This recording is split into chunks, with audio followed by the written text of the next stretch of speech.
Que se passe-t-il quand une promesse, gravée dans un contrat, n'est pas tenue?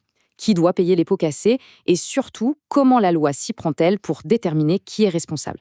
Aujourd'hui, on va décortiquer ensemble la responsabilité contractuelle, un concept absolument central pour quiconque s'intéresse au droit ou au monde des affaires. Le principe de base est simple et il est essentiel de le comprendre. La responsabilité contractuelle, son but, ce n'est pas de punir. Non, son but, c'est de réparer. Il s'agit d'indemniser la partie qui a subi un dommage parce que le contrat n'a pas été respecté. C'est vraiment le mécanisme qui garantit la confiance et la sécurité dans toutes les relations commerciales. Pour que ces grands principes deviennent bien concrets, rien de tel qu'un cas pratique. On va donc suivre, étape par étape, le dossier de l'entreprise Carrelage, une société de construction qui se retrouve dans une situation très compliquée à cause de son fournisseur Grosmat. Alors, plantons le décor. L'entreprise Carrelage est sur un gros chantier et comme souvent, les délais sont très serrés. Elle commande une grande quantité de carrelage à son fournisseur Grosmat.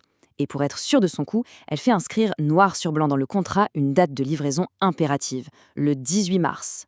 L'obligation de Grosmat est donc parfaitement claire. Mais bien sûr, tout ne va pas se passer comme prévu. Et voilà le problème, la livraison arrive en retard. Et pour couronner le tout, elle est incomplète.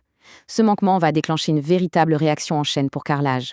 L'entreprise est obligée d'embaucher des intérimaires en catastrophe pour rattraper le temps perdu. Coût de l'opération, plus de 3 000 €. Et pire encore, le retard général du chantier lui coûte une pénalité de 15 000 € de la part de son propre client. Le préjudice financier est donc énorme. Bon, le problème est posé. Maintenant, comment est-ce qu'on analyse ça d'un point de vue juridique? On va suivre ensemble une feuille de route très précise pour décortiquer ce cas, des conditions de la responsabilité jusqu'au moyen de s'en exonérer. Allez, on plonge maintenant dans le cœur de l'analyse juridique. Pour que la responsabilité de Grosmat soit engagée, il ne suffit pas pour Carrelage de dire « j'ai subi un préjudice ». Non, la loi est très claire. Il faut prouver que 3 conditions, bien précises, sont réunies.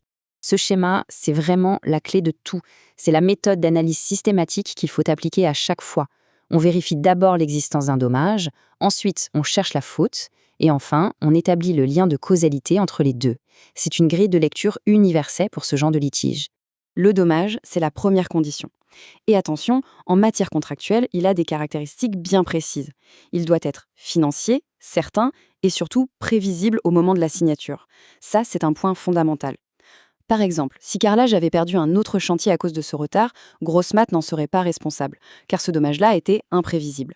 On ne répare que ce qui était dans le champ du contrat. La deuxième condition, c'est la faute. Bon, ça semble logique, c'est tout simplement l'inexécution du contrat.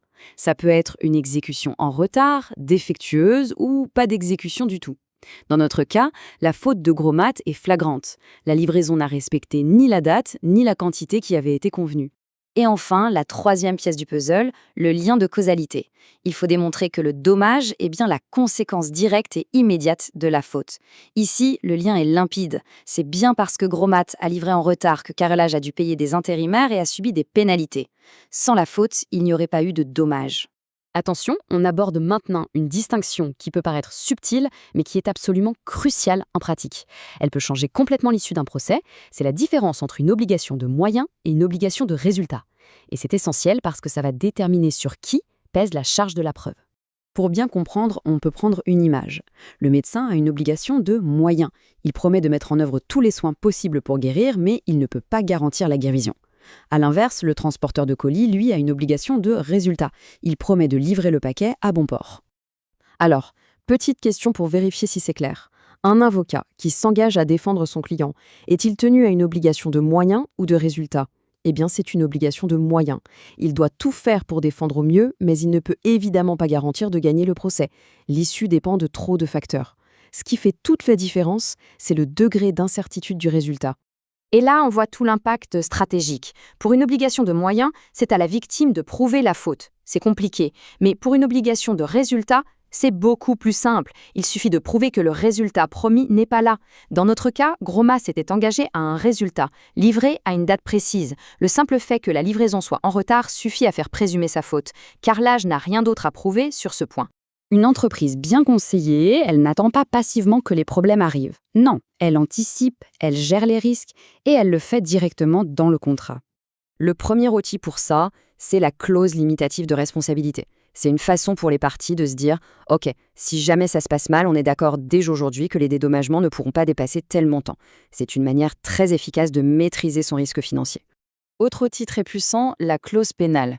Ici, on fixe à l'avance une somme forfaitaire qui sera due en cas de manquement. L'intérêt est double.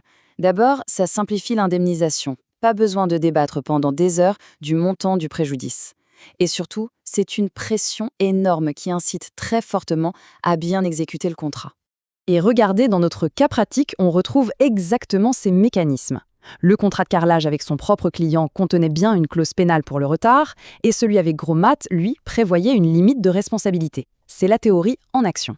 Mais attention, il existe une situation où, même si toutes les conditions sont réunies, le débiteur peut échapper à sa responsabilité. C'est la fameuse force majeure. Pour qu'un événement soit qualifié de force majeure, il doit remplir 2 conditions. D'abord, il doit être imprévisible au moment de la signature du contrat. Et ensuite, il doit être irrésistible, c'est-à-dire qu'il était impossible d'en surmonter les effets.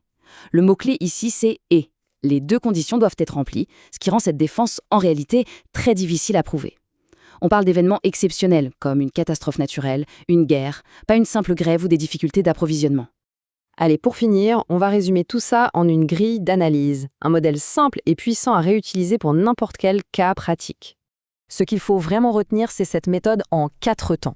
Face à un cas, il faut toujours se poser les questions dans cet ordre. 1. Y a-t-il un dommage réparable? 2. Y a-t-il une faute contractuelle? 3. Y a-t-il un lien direct de causalité entre les deux? Et seulement à la fin, 4. Y a-t-il une cause d'exonération, comme la force majeure? Suivre cette séquence, c'est la garantie de construire un raisonnement juridique qui tient la route. Bon, pour synthétiser les points vraiment essentiels de notre analyse, voici ce qu'il faut garder en tête. La responsabilité contractuelle, c'est l'histoire de ces 3 conditions. Le dommage doit être financier et prévisible. La distinction moyen-résultat est la clé de la preuve. Les clauses du contrat sont des outils pour gérer le risque. Et enfin, la force majeure est une porte de sortie, mais elle est très étroite. Et tout ça, ça nous amène finalement à une question un peu plus profonde qui est au cœur du droit des contrats. Toutes ces règles, au fond, cherchent-elles à sanctionner une faute ou simplement, comme on l'a dit au début, à réparer un préjudice? C'est une réflexion qui donne tout son sens à ce mécanisme.